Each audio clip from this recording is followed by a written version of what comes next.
मेरा नाम दर्शन कुमार है। मैं एक एनसीसी कैडेट हूँ। मैं उज्जैन का रहने वाला हूँ और हमारे यहाँ हर 12 साल में एक बार कुंभ मेला लगता है, जिसे सिंहस्थ कहा जाता है। इस मेले में दुनिया भर के साधु, सन्यासी और अघोरी साधु बढ़ चढ़कर हिस्सा लेते हैं। साल 2016 में मैं उस समय एनसीसी में ट्रूप कमांडर था। हमारी ड्यूटी मैनेजमेंट की थी और हमारा कैंप जिस जगह लगा था वह जगह शहर से काफी दूर थी और वहां पर एक खंडर भी मौजूद था। मैं और मेरे साथियों की ज्यादातर नाइट ड्यूटी हुआ करती थी, इसलिए हम अपने कैंप में कम और बाहर ज्यादा रहते थे। मैंने कैंप की निगरानी के लिए कुछ कैडेट्स को तैनात किया था। एक दिन एक कैडेट मेरे पास घबराई हुई हालत में दौड़ता हुआ आया। उसकी सांसें फूल रही थी। जब मैंने उससे पूछा कि क्या हुआ, तो वह बोला, सर, कार्तिक उस खंडर में बेहोश पड़ा है। यह सुनकर मैं भी घबरा गया और उसके साथ जब उस खंडर में गया तो देखा कि कार्तिक वहां पर बेहोश पड़ा है और बेहोशी की हालत में कुछ बड़बड़ा रहा है। हम तुरंत उसे कैंप में ले गए और होश में आने के बाद उसने बोला कि सर, आपने जहां पर मेरी ड्यूटी लगाई थी वहां रात को अक्सर मुझे कुछ अजीब सा महसूस होता था। रात में जब भी मेरी नींद खुलती तो मेरे सामने एक काला साया आ जाता था और अगले ही पल वह गायब हो जाता था। लेकिन एक रात जब मैं उठा तो देखा कि मेरे सामने एक औरत खड़ी है। अंधेरे के कारण मैं उसका चेहरा देख नहीं पा रहा था। उसने कुछ बड़बड़ाना शुरू किया, जैसे कि कुछ मंत्र पढ़ रही हो, और उसी पल मुझे बहुत जोर से चक्कर आने लगे और मैं बेहोश हो गया। बेहोश होने से चंद लम्हे पहले मुझे ऐसा लगा कि जैसे कोई मुझे घसीट रहा है। उसके बाद क्या हुआ मुझे कुछ याद नहीं। कार्तिक की यह बात सुनकर मैंने उसे कुछ दिनों के लिए छुट्टी दे दी और कहा कि जाते जाते महाकाल के दर्शन जरूर कर लेना। कार्तिक के जाने के बाद मैंने अपने सीनियर से कहकर अपनी ड्यूटी दिन में करवा ली, ताकि मैं रात को देख सकूं कि आखिर यहाँ माजरा क्या है। दिन में ड्यूटी करने के बाद मैं और मेरे साथी डिनर करके सोने चले गए। रात को करीब 2:30 बजे मुझे ऐसा लगा कि जैसे कोई मेरे कैंप के आसपास घूम रहा है।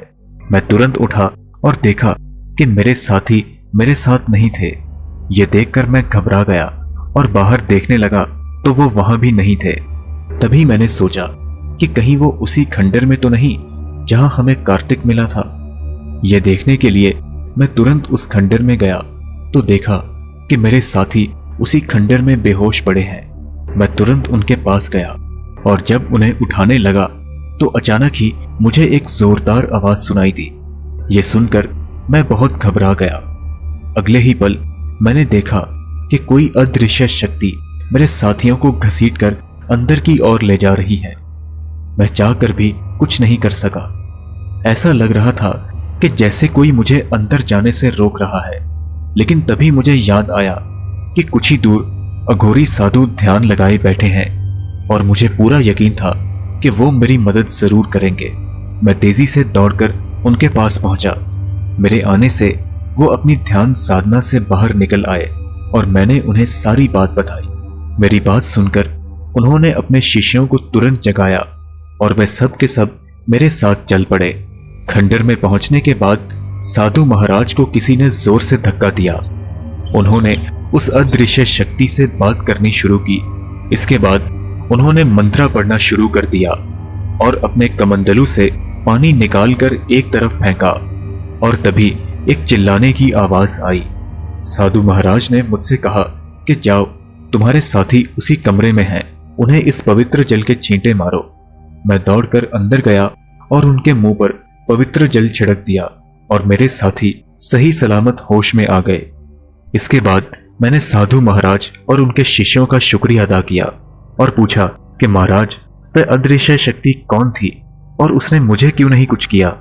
इस पर उन्होंने जवाब दिया, वह अदृश्य शक्तियां दरअसल 3 रक्त पिशाचियां थीं जिन्होंने तुम्हारे साथियों पर हमला किया, इसलिए वह चाहकर भी तुम्हारा कुछ नहीं बिगाड़ सकी। इतना कहकर वो वहां से चले गए और अगले दिन हम वापस अपनी ड्यूटी में लग गए।